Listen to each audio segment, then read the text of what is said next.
నమస్కారం city news కి స్వాగతం. మండలంలోని పిడపర్రు, పిడపతిపాలెం, మున్నంగి గ్రామాల్లో ఎన్డీఏ కూటమి అభ్యర్థి నాదెండ్ల మనోహర్, గుంటూరు పార్లమెంట్ అభ్యర్థి డాక్టర్ పెమ్మసాని చంద్రశేఖర్ సతీమణి శ్రీరత్నతో కలిసి పర్యటించారు. తెలుగుదేశం పార్టీ ప్రకటించిన సూపర్ 6 సంక్షేమ పథకాలను వివరించారు. వైఎస్ఆర్ కాంగ్రెస్ పార్టీకి ఒకసారి ఓటేస్తేనే 10 ఏళ్లు అభివృద్ధిలో వెనుకబడ్డామని చెప్పారు. మరోసారి ఆ పొరపాటు చేయవద్దని ప్రజలను కోరారు. రానున్న ఎన్నికల్లో కూటమి అభ్యర్థులకు మద్దతు పలకాలని కోరారు.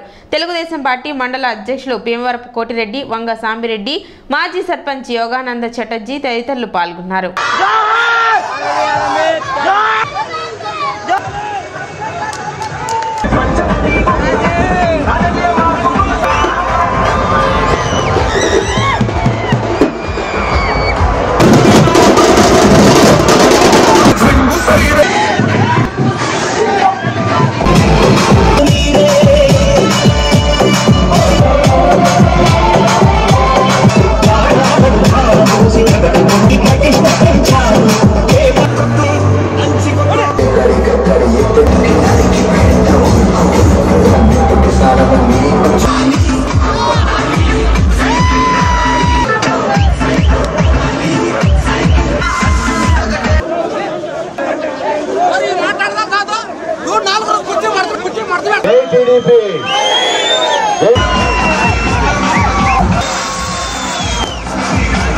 రాష్ట్ర వ్యాప్తంగా కొలిపర మండలం అంటే ఒక స్ఫూర్తినిచ్చే మండలం. అద్భుతమైన పంటలు, కష్టపడే మనస్తత్వం, కొత్త కొత్త ఆలోచనలతోటి మీరు చేసిన ప్రయత్నాలు ప్రతి ఒక్కరు కూడా గుర్తుపెట్టుకుంటారు. రైతాంగాని కోసం అనేక సందర్భాల్లో ఇక్కడ కార్యక్రమాలు చేశాం. గతంలో మీకు తెలిసిన శాసనసభ్యుడిగా ఉన్నప్పుడు ఏ విధంగా ఇక్కడ పాడి పంట కోసం, అదేవిధంగా రైతాంగానికి ఉపయోగపడే విధంగా తైవాన్ స్ప్రేయర్లు, ఆయిల్ ఇంజన్లు, హార్వెస్టర్లు, చివరికి వర్షాలు వస్తే ఈ మొక్కజొన్నల కోసం పట్టాలు కూడా ఇవ్వడం ఆ రోజుల్లో ఎంతో అద్భుతంగా చేసేవాళ్ళం మీ అందరికీ తెలుసు. అదే సందర్భంలో మన మున్నంగి గ్రామంలో ఎప్పుడూ జరగని విధంగా ఒక పబ్లిక్ హెల్త్ సెంటర్ మనం ఇక్కడ ఏర్పాటు చేసాం. ఒక ఆసుపత్రి ఇక్కడ ఏర్పాటు చేసాం. ఆసుపత్రి ఏర్పాటు చేసింది ఎందుకంటే మున్నంగికి ఒక అద్భుతమైన భవిష్యత్తు ఉంది. ఇక్కడ చాలా మంది ప్రయాణం చేసి తెనాలికో, గుంటూరుకో, విజయవాడకో చిన్న చిన్న వైద్య సదుపాయాల కోసం కూడా ప్రయాణిస్తే ఇబ్బంది పడుతుందనే ఉద్దేశంతో ఈ విధంగా మన మండలం ఆ రోజుల్లో ఉమ్మడి గుంటూరు జిల్లాలో అభివృద్ధి విషయంలో కానివ్వండి, సంక్షేమం విషయంలో కానివ్వండి, అందరికన్నా ముందుండి నంబర్ 1 స్థానంలో కొలిపర మండలం ఉండేది ఆ రోజుల్లో. ఆ విధమైన కార్యక్రమాలు మనం చేశాం, నిజాయితీగా చేశాం. ఈ ప్రాంతానికి అభివృద్ధి కోసం, ఈ ప్రాంతంలో ఉన్న పేదరికంలో నిర్మూలన కోసం మనం సంక్షేమ కార్యక్రమాలు చేశాం. ఈ రోజున ఒక ఉమ్మడి అభ్యర్థిగా Telugu Desam party, Janasena party, Bharatiya Janata party కలిసి పోటీ చేస్తున్న సందర్భంలో మిమ్మల్ని అందరినీ మేము కోరేది, దయచేసి మీరు ఆలోచించుకోండి. ఈ 5 సంవత్సరాలు ఏ విధంగా ప్రతి వర్గం నష్టపోయిందో మన రాష్ట్రంలో, ఏ విధంగా రైతాంగం నష్టపోయింది, ఏ విధంగా రైతాంగం ఈ ప్రాంతంలో పంట నష్టం కోసం ఎదురు చూశారు, ఏ విధంగా అధిక వర్షాలు వచ్చినప్పుడు రాష్ట్ర ప్రభుత్వం నుంచి కనీసం అధికారులు కూడా మిమ్మల్ని వచ్చి పరామర్శించలేదో మీ అందరికీ తెలుసు. డిసెంబర్ 24వ తారీఖున ముఖ్యమంత్రి ఇక్కడ చేసిన వాగ్దానం ఏంటి చెప్పండి? మీ ఖాతాల్లోకి నష్టపరిహారం పడిపోతుంది రేపటి రోజునే అన్నాడు. ఇక్కడ ఎవరికైనా పంట నష్టం జరిగిన రైతులకి నష్ట బీమా పథకం వచ్చిందా చెప్పండి? మీకు ఎవరికైనా బీమా పథకం వచ్చిందా ఊర్లో చెప్పండి? మీకు ఒక విషయం చెప్తే మీరు ఆశ్చర్యపోతారు. నరేంద్ర మోడీ గారు బీమా పథకం రైతుల కోసం ఏర్పాటు చేసినప్పుడు రాష్ట్ర ప్రభుత్వం కట్టాల్సిన నిధులు కూడా వీళ్ళు కట్టలేదు. ఆంధ్రప్రదేశ్ రాష్ట్రంలో కేవలం 4 ఎకరాల భూమినే వీళ్ళు బీమా పథకం కింద తీసుకొచ్చారు. అది కూడా కర్నూలు జిల్లాలో. ఎక్కడ కూడా రైతాంగానికి నష్టం జరుగుతుంటే ఈ ప్రభుత్వం ఆదుకోలేదు. అంటే ఇప్పుడున్న ప్రభుత్వంలో మనకి ఏమి అన్యాయం జరుగుతుంది, రాబోయే ప్రభుత్వం ఎంత ఆశాజనకంగా ఉందనేది మనకి బాగా వివరించారు. సో ఇప్పటి వరకు ఎంతో కష్టపడి మీరందరూ ఎన్నో ఒడిదుడుకులు ఓర్చుకొని కలుపుకుంటూ ముందుకెళ్లారు. అలాగే నాయకులు కూడా అదే స్ఫూర్తితో నడుస్తున్నారు. సో మీరిచ్చే స్ఫూర్తితో వారు, వారిచ్చే స్ఫూర్తితో మీరు, అందరం కలిసి నడుస్తున్నాం. మనోహర్ గారు చెప్పినట్టు ఇదే స్ఫూర్తిని ఓటింగ్ వరకు తీసుకెళ్ళండి. చివరి రోజుల్లో ఎవరైనా ప్రలోభాలకు గురి చేసినా ఏదైనా మధ్యలో విభేదాలు సృష్టించాలని చూసినా గట్టిగా ఐకమత్యంతో నిలబడండి. ఇంకెన్నో రోజులు లేవు, మనము మంచి ఆశాజనకమైన రోజుల్లోకి ముందు వెళ్ళబోతున్నాం. నేను ఇక్కడికి వస్తున్న టైంలో ఆయకట్టు చూశాను.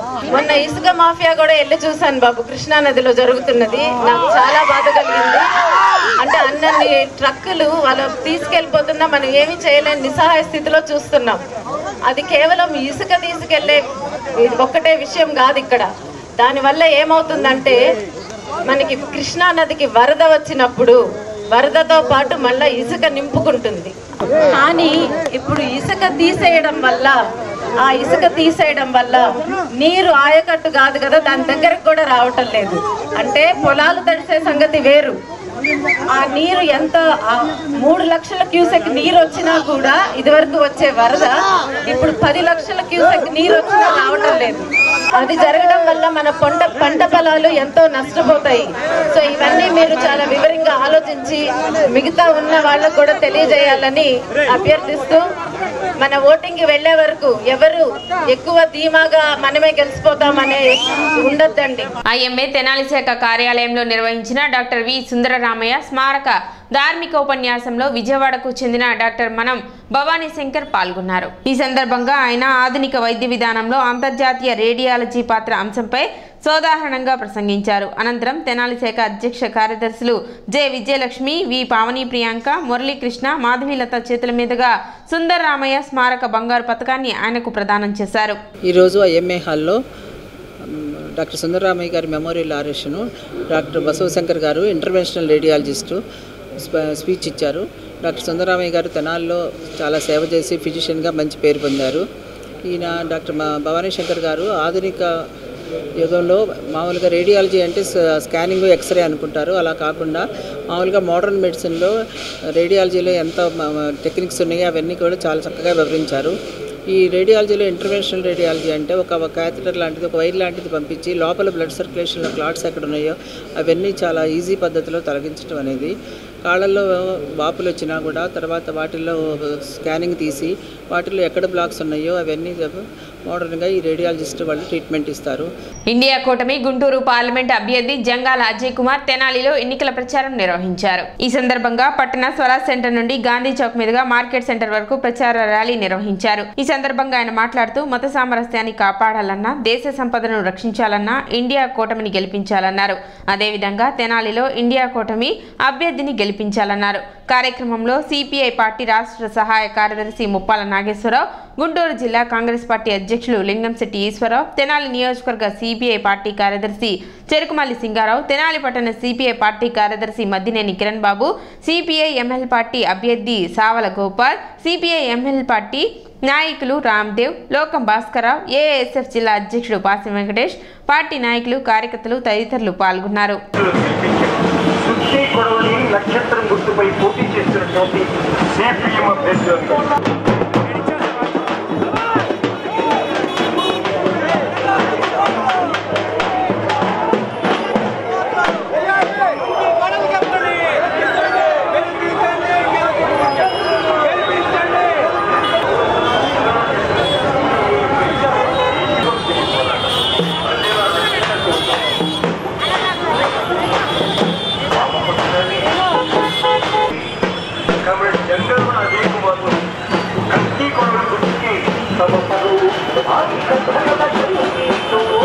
శాసనసభ ఎన్నికలకు ఇండియా కూటమి అభ్యర్థులుగా గుంటూరు పార్లమెంటుకు కామ్రేడ్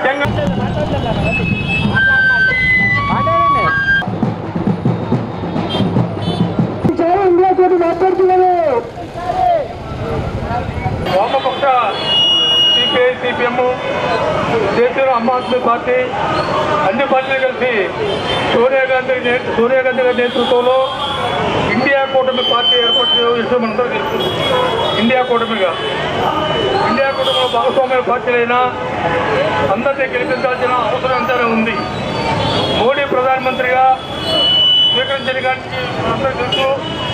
ఆర్థిక వ్యవస్థ కుప్పకూల్చాడు.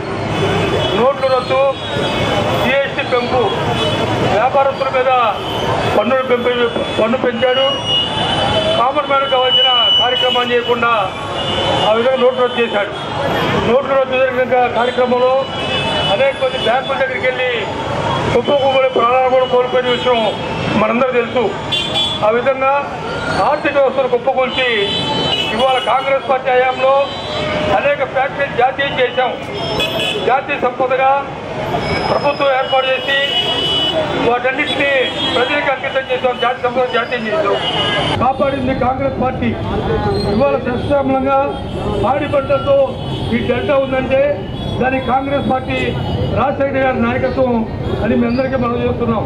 బ్రహ్మస్వామి చంద్రశేఖర్ కోటేసిన నరేంద్ర మోడీ కోటేసినట్టే, ఇక్కడ కిలార్ రోసి కోటేసిన నరేంద్ర మోడీ కోటేసినట్టే. నరేంద్ర మోడీ ఎందుకంత భయంకరుడంటే ఈ దేశంలో ఆకలి చావులు పెరగటానికి కారణం నరేంద్ర మోడీ. ఈ దేశంలో పెట్రోల్ డీజిల్ వంట గ్యాస్ ధరలు పెరగటానికి కారణం నరేంద్ర మోడీ. ఈ దేశంలో కార్పొరేట్ శక్తులు విజృంభించి పారిశ్రామిక రంగాన్ని ధ్వంసం చేసి ఆ పారిశ్రామిక రంగాన్ని ధ్వంసం చేసిన తర్వాత దేశంలో ఉన్నటువంటి 40 లేబర్ చట్టాలను రద్దు చేసి ఉరితాడు లాంటి 4 లేబర్ కోడ్లు తెచ్చి కార్మికులకి ఉరితాడు వేలాడేటట్టుగా చేసినటువంటి దుర్మార్గుడు నరేంద్ర మోడీ.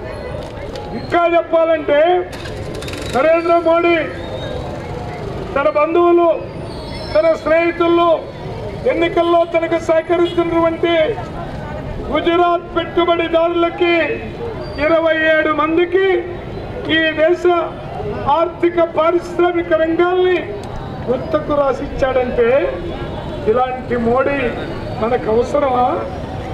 మన దేశంలాగా ఉంటుందా? అలాగే అమరావతి రాజధాని కొబ్బరికాయ కొట్టాడు. చంద్రబాబు ముఖాన చారుడు మట్టి చెముడు నీళ్లు చల్లాడు. అమరావతి రాజధాని కాదు, 3 రాజధానులు ఉన్నటువంటి జగన్మోహన్ రెడ్డికి సై అన్నాడు. అక్కడే ఉన్న బీజేపీ, కేంద్రంలోనే ఉన్న మౌనం, ఇక్కడున్న బీజేపీ అమరావతికి చేయి. ఇంత దొంగలు దేశంలో కాదు కదా, ప్రపంచంలో కూడా ఇక్కడ ఉండదు.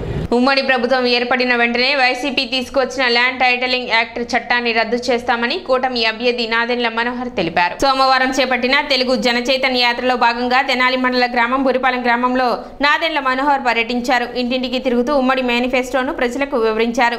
సంక్షేమం అందిస్తున్నామని చెబుతున్న ప్రభుత్వం ప్రజలకు అవసరమైన మౌలిక సదుపాయాల కల్పనలోనూ అభివృద్ధిలోనూ పూర్తిగా విఫలం చెందిందన్నారు. స్థానిక సర్పంచ్ సొంత నిధులు ఖర్చు చేసి గ్రామంలో మౌలిక సదుపాయాలు కల్పించాల్సిన పరిస్థితి ఈ ప్రభుత్వంలో ఉందని అన్నారు. అదేవిధంగా ప్రజలను నష్టం కలిగించడమే కాక వారి ఆస్తులకు భద్రత లేకుండా వైసీపీ ప్రభుత్వం ల్యాండ్ టైటిలింగ్ యాక్ట్ చట్టాన్ని తీసుకువచ్చిందని, ఉమ్మడి ప్రభుత్వం ఏర్పడిన వెంటనే దానిని రద్దు చేస్తామని నాదెండ్ల మనోహర్ తెలిపారు. రానున్న ఎన్నికల్లో కూటమి ప్రభుత్వాన్ని గెలిపించాలని విజ్ఞప్తి చేశారు. కార్యక్రమంలో జనసేన, టీడీపీ, బీజేపీ నాయకులు, కార్యకర్తలు పాల్గొన్నారు.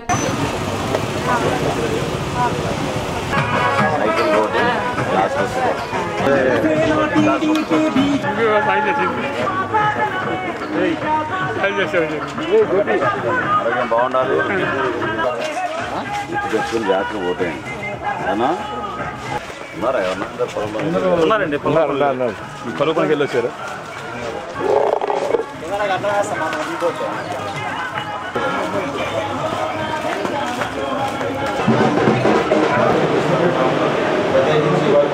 మీతో మాట్లాడాల్సిన అవకాశం మరిమంతంగా చట్టసభలో పాల్గొని ప్రజా సమస్యలపై పోరాడినైనా ప్రజల పక్షంగా న్యాయాన్ని జరిపించడానికి ప్రతినిధిగా మీరు నిర్వహిస్తున్నామని ప్రతి వారి పక్షంగా ఉన్నారు. ఎప్పుడు వస్తా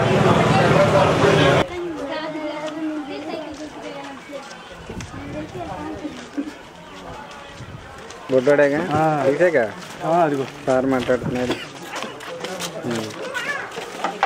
కష్టపడుతున్నారు పాపం వాళ్ళ అబ్బాయి.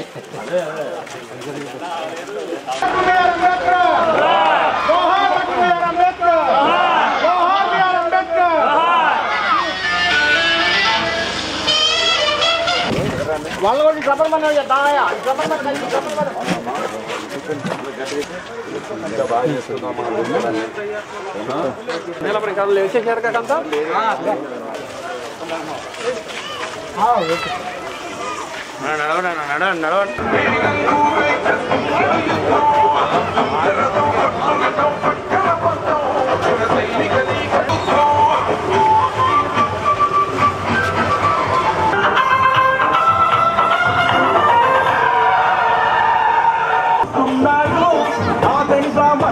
విలువలతో వస్తున్నాడు ఆంధ్ర రాష్ట్ర మకుటంలో జనాలినే పింఛంగా నిలిపేందుకు నిజంగా వస్తున్నాడు మన అందరి ఘోషిస్తున్నాడు నాగేంద్ర మనోహరన్ వస్తున్నాడు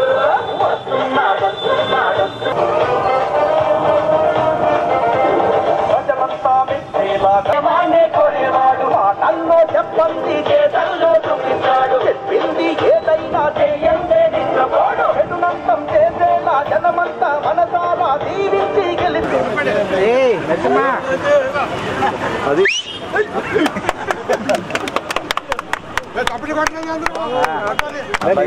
జాగ్రత్తగా సైకిల్ ఎక్కడ పోయినా కూడా కొత్త రోడ్ వేస్తామని చెప్పండి ఒకప్పుడు నేనే కూర్చోనండి మీరు అడిగారంట ఏం నేను ఒక్కడే కూర్చాడు ఊరంతా నా చిన్న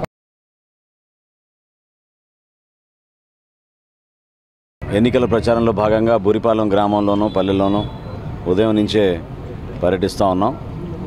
ఎక్కడ చూసినా రైతు కూలీలు రైతాంగం వాళ్ళు పడిన కష్టాల గురించి చాలా స్పష్టంగా వాళ్ళు ముందుకొచ్చి మరి వివరిస్తున్నారు.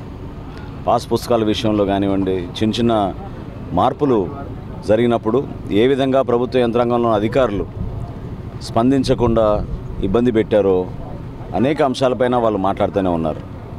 దీనికి తోడు పెన్షన్ల విషయంలో ప్రజలకి సరైన సమాధానం చెప్పకుండా 2 నెలలు ఇస్తాం 3 నెలలు ఇస్తామని చెప్పి దాదాపు 2-3 సంవత్సరాల నుంచి ఇట్లానే ఇబ్బంది పెడతా ఉన్నారు. ఉన్న సర్పంచ్ గారు పాపం సొంత నిధులతోటే ఉన్నంత వరకు ఏదో శానిటేషన్ కానివ్వండి, లైట్లు కానివ్వండి, ఇవన్నీ కూడా జాగ్రత్తగా చూసుకుంటున్నారు. ముఖ్యంగా ఈ ల్యాండ్ టైటిలింగ్ యాక్ట్ ఈ చట్టం ఏదో తీసుకొచ్చారో ప్రభుత్వం, దానిపైన చాలామందికి ఒక ఆందోళన, ఆవేదన. ఎందుకంటే సొంత భూములు మన తాతలు ముత్తాతలు వాళ్ళు మనకిచ్చిన మన ఆస్తుల్ని వాటిపైన జగన్మోహన్ రెడ్డి గారికి ఎటువంటి హక్కు ఉంటుంది అనే విషయం పైన ప్రతి ఒక్కరు కూడా ఆందోళన ఉన్నారు.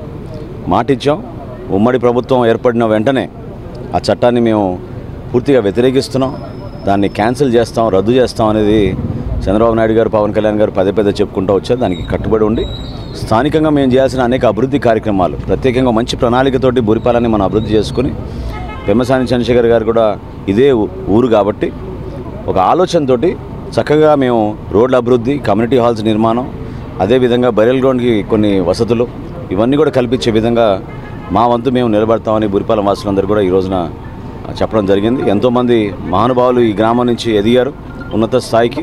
వాళ్ళు గతంలో చేసిన అనేక కార్యక్రమాలని గుర్తుపెట్టుకుని ఒక స్ఫూర్తిగా బూరిపాలెన్ని అద్భుతంగా అభివృద్ధి చేయాల్సిన అవసరం ఉందని నేను భావిస్తున్నాను. సిటీ న్యూస్ ఇంతటితో సమాప్తం. నమస్కారం.